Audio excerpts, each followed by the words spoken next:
Hello everyone, my name is Eric. Just in case you haven't watched my video before previously, please subscribe, and if you like this video, please don't hesitate to give me a like or share this video to your friends. Okay, let's come back to today's topic. How does it feel like to work as international training electrical engineer? So I will talk a little bit about my background at the beginning. I was born and raised in Taiwan, and most of the our education system is based in Mandarin. But we still have English course when we were in our education system from elementary school until the end of my college. So I studied electrical engineering when I was back to university time, and after I graduated from I got my bachelor degree in electrical engineering. I passed the entrance exam of the university called 中山大学 National Sun Yat-sen University in Taiwan. So I finished my master degree in Taiwan, and I joined our national grid. It's a state-owned company, so I would say it's very stable, but it's also kind of boring. Like most of the guys in this kind of company, they work for a company from they were graduate from college until they retired. So some of my colleagues, they work for this company. It's called Taiwan Power Company for more than 20, 30, or even 40 years. I've met a guy who worked for a company even more, or over 40 years. So some of the people, they even though they retired, the company will hiring them back as a consultant. So they renew the contract every year after they retired. On 65, the retire age in Taiwan, it's 65, and you need to pass the entrance exam to work for this company. So what does that mean?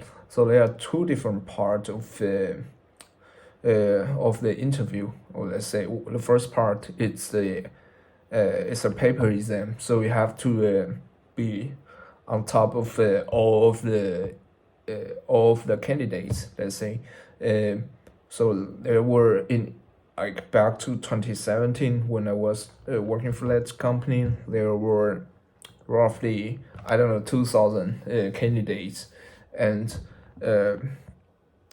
competitive for around like 200 positions. So the first round, it's a paper exam, so you have to pass the exam, and it was like 80% of the score. It's based on this paper exam. I never experienced any similar situation when I was working in a Western country. Like most of the company I have ever interviewed after I moved to Europe, they are most likely and face-to-face interview or like virtual interview on Teams. But it's very common to have this paper exam in Taiwan.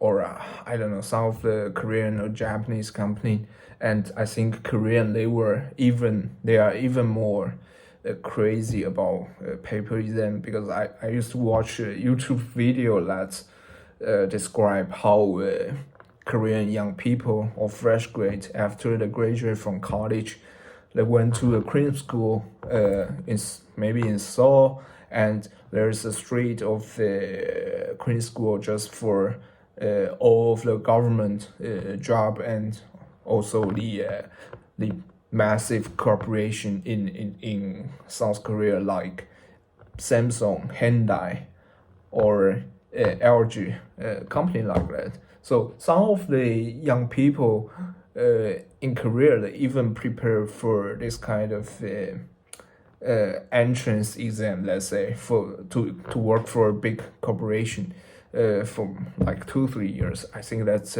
crazy, and they are even more hierarchic than Taiwan.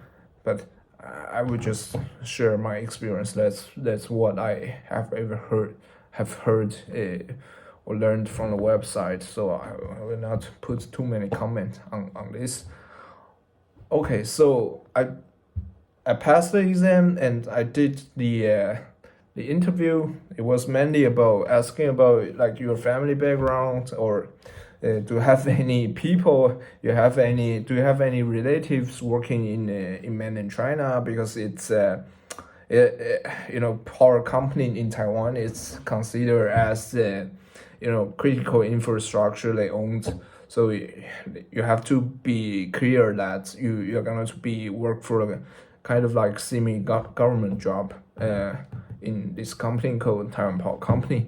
And once you work for this company, if you want to go abroad, then you have to write a report to get approval, and then you can go to some of the countries. I think especially mainland China. I don't know if you are allowed to go to mainland China if you work for a state-owned company in Taiwan. But I'm definitely sure that if you serve in the military, you are not allowed to go to any communist country like South Korea. No, not South Korea. Sorry, North Korea or China, Cuba or Russia, something like that. It was crazy for me because every single individual man in Taiwan have to serve in the military for a year, and at that time you are not allowed to departure from Taiwan unless you got a special permit.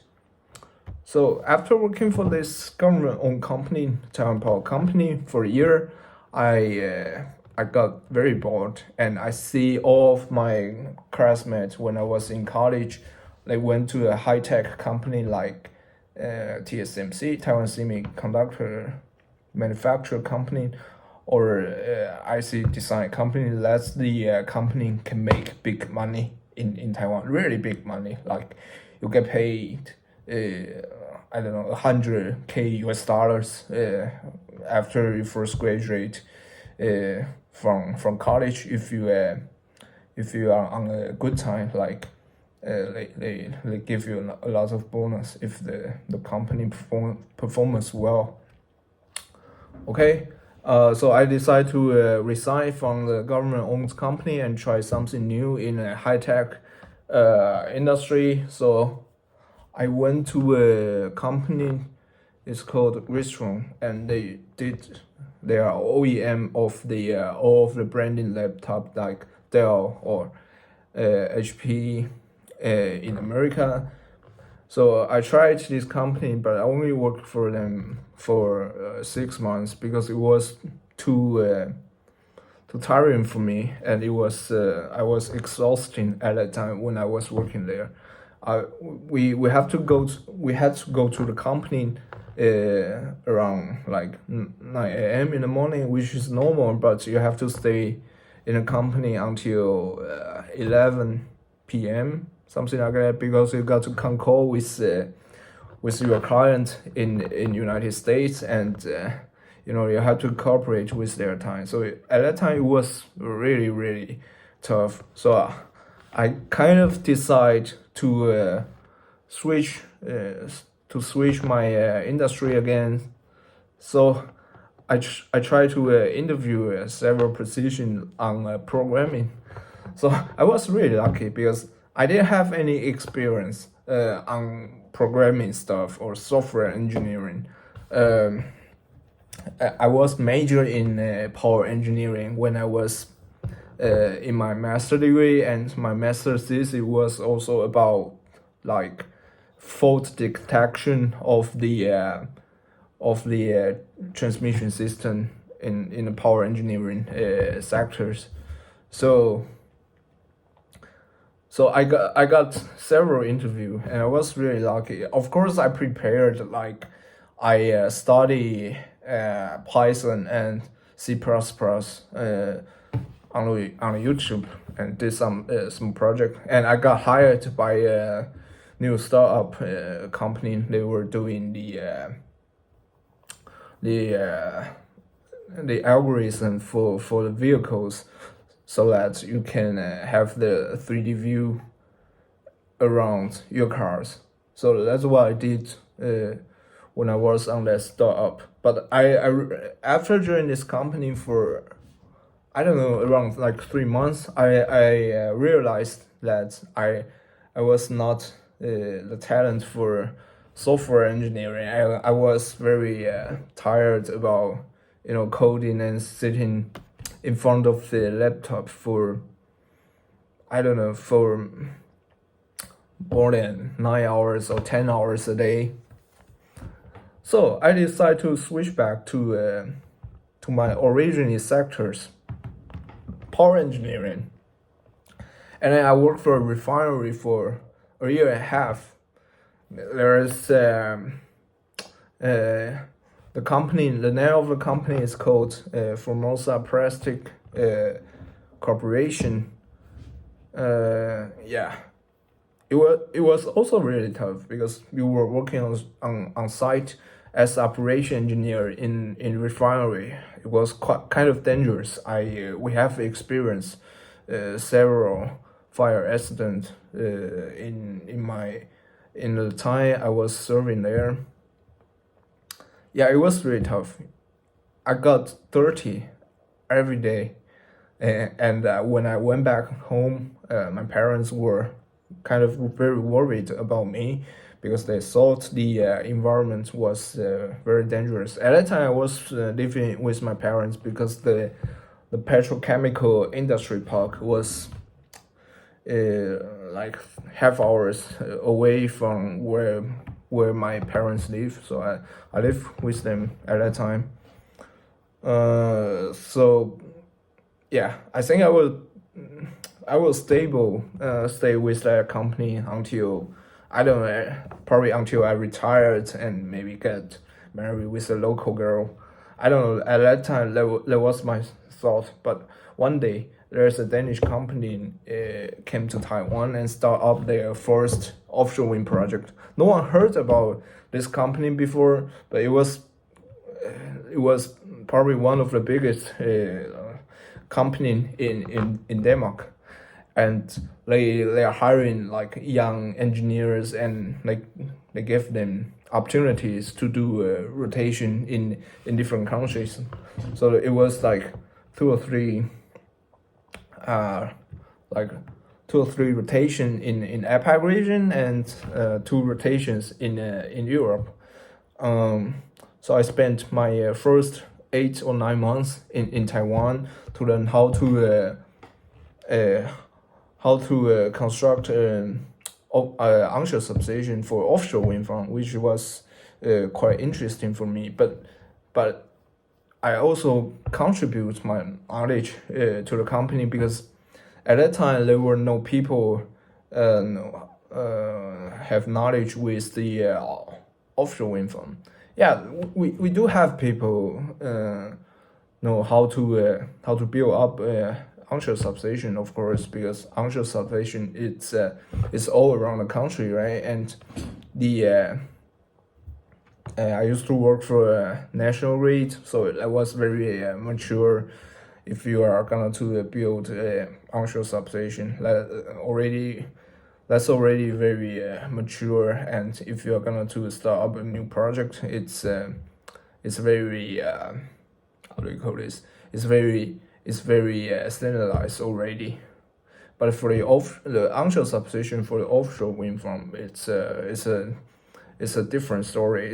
It's not so that different, but there are some of the equipment in a onshore substation, they are different, and you have to consider about the stability of the grid, because at the end you have to join the whole national grid, and you need to get approval from the transmission company that you are allowed to join their grid.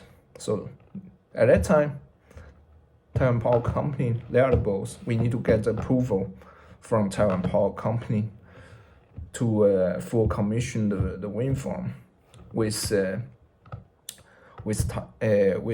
TPC transmission and distribution system. So it was really nice experience for my first project in offshore wind industry, and then like after we fully commissioned with TPC, then I moved to Denmark for my second and third rotation. It was another story. I think I will talk until here this time, and I'm gonna to continue the story why I joined this offshore wind industry on my maybe next section. Alright, thank you for your time. If you watched the video until now, I appreciate for that, and don't forget to subscribe, like, and share this video. See you next time. Have a nice day. Bye bye. I'm Eric.